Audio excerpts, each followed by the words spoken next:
안녕하세요. 헤드헌터 이직현입니다. 자, 여러분들이 자기소개서를 작성을 하실 때, 신입도 마찬가지지만, 경력직도 비슷할 거라고 생각합니다. 그러니까 지원 동기를 쓰는 거를 참 어려워들 하시거든요. 이유는 아마 다들 아시겠지만, 내가 그 회사 하나만을 바라보고 지원하는 건 아니기 때문에 뭔가 이제 내용을 만들고 포장하고 이래야 되는 게 힘들어서 지원 동기를 쓰는 거를 나름 불편해 하시지 않을까 생각을 합니다. 그래서 오늘은 이제 경력직도 자소서는 필요하니까요. 경력 해소서만 달라고 하는 데도 있지만 제가 봤을 때 열의 9은 자기소개서까지 요구하는 경우가 많이 있습니다. 그렇기 때문에 경력직 분들도 이직을 하시려면 이제 자기소개서가 필요하고, 자기소개서 항목 중에 절대로 빠지지 않는 게 지원 동기거든요. 그렇기 때문에 이번 시간은 이제 신입 때 썼던 지원 동기랑 내가 이제 경력직 이 상황에서 써야 되는 지원 동기랑 이제 차이점을 설명을 드리고, 그러면 나는 어떤 식으로 이제 경력직인 나는 지원 동기를 이제 어떻게 써야 될까? 이제 그 방법에 대해서 오늘 설명을 드리도록 하겠습니다. 이제 설명에 앞서서 제가 꼭 이제 당부하고 싶은 말씀은, 지원 동기, 그러니까 자기소개의 성공 사례나 성격 장단점 이런 거는 솔직히 계속 바꿔서 그냥 기존에 이 회사 넣었던 거 여기 넣고 하셔도 크게 문제는 안 돼요. 근데 지원 동기 같은 경우를 진짜 회사 이름만 바꿔서 계속 쓰시는 것보다는 진짜 이제 그 회사에 합격을 해서 그 회사에서 일을 하실 생각이시라면 최소한 지원 동기만큼은 써보실 거를 진짜 추천을 드립니다.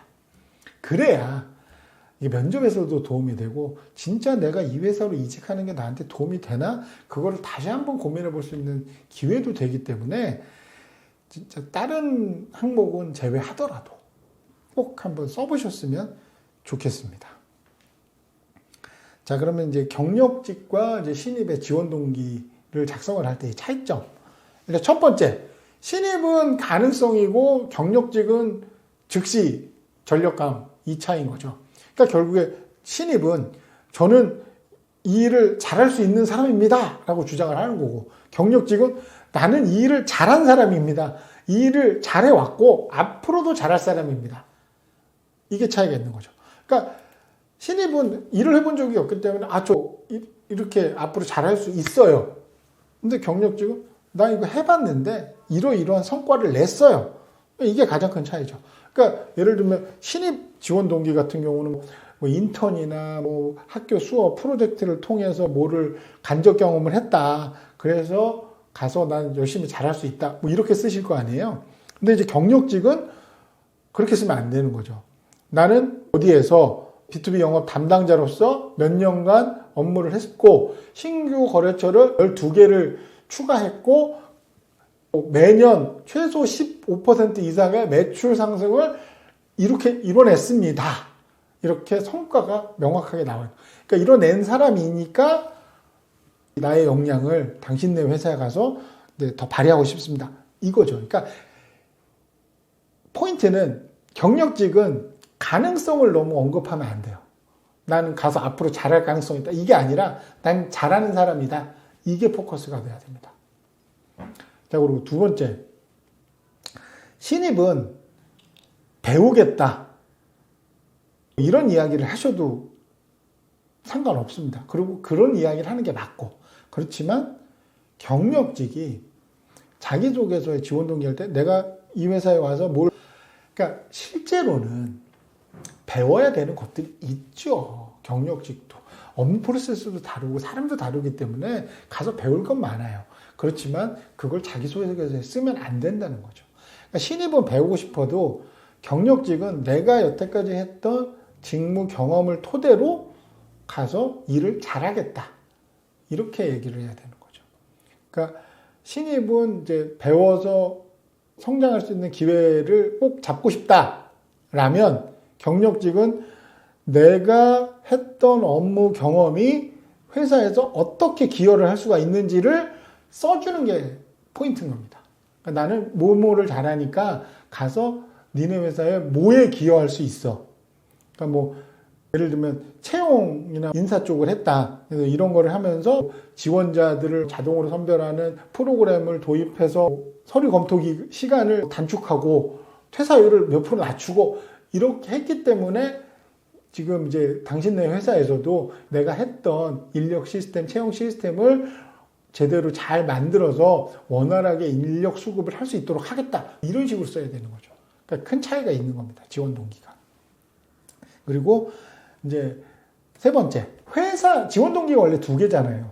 회사 지원 동기도 있고 직무 지원 동기도 있는데 신입 입장에서는 이제 직무 지원 동기에 포커스를 맞춰서 쓰는 게 좋습니다. 나는 이러이러한 준비를 해왔고 이 역량을 바탕으로 이 일을 잘하겠습니다가 된다면 경력직은 어차피 내가 기존에 했던 일이나 와서 할 일이나 차이가 크게 없어요. 그렇기 때문에 내가 했던 직무를 더 개발하고 이거보다는 회사에 포커스를 맞추는 게 맞는 겁니다. 어차피 경험이 있으니까 내가 왜 이 회사를 선택을 했느냐, 왜 이 회사에 지원했느냐, 그 내용이 반드시 필요하다는 거죠. 직무에게는 크게 쓸 이유가 없어요. 예를 들면 어떤 식이냐면 내가 예전 회사에서 이렇게 성과를 냈다.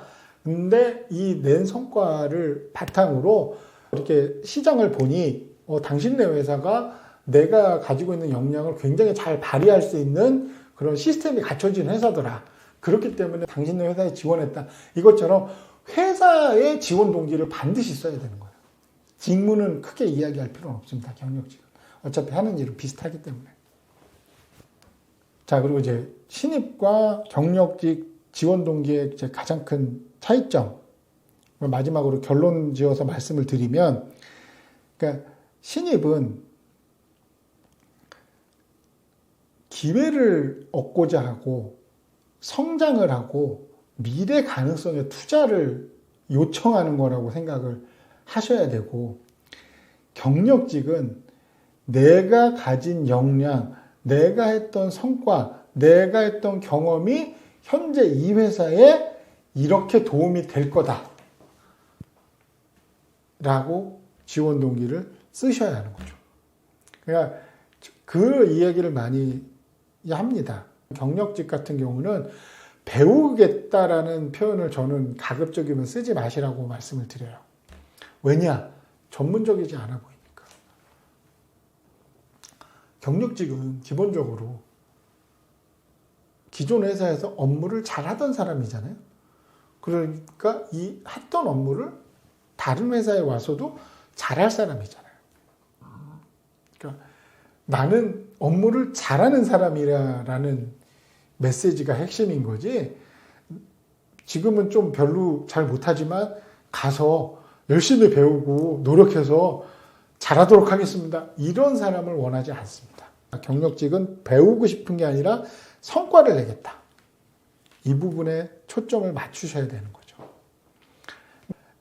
오늘 말씀드린 신입과 경력직의 지원 동기의 차이점을 잘 기억을 하셨다가 본인이 이제 경력직 자기소개서 중에 지원 동기를 쓰실 때 그 했던 이야기들을 하나하나씩 내가 정말 이대로 썼는지를 포인트를 맞춰서 생각을 하시면 분명히 이제 경쟁력 있는 지원 동기를 작성하실 수 있을 겁니다. 제 이야기가 도움이 되셨다면 좋아요와 구독 부탁드리겠습니다.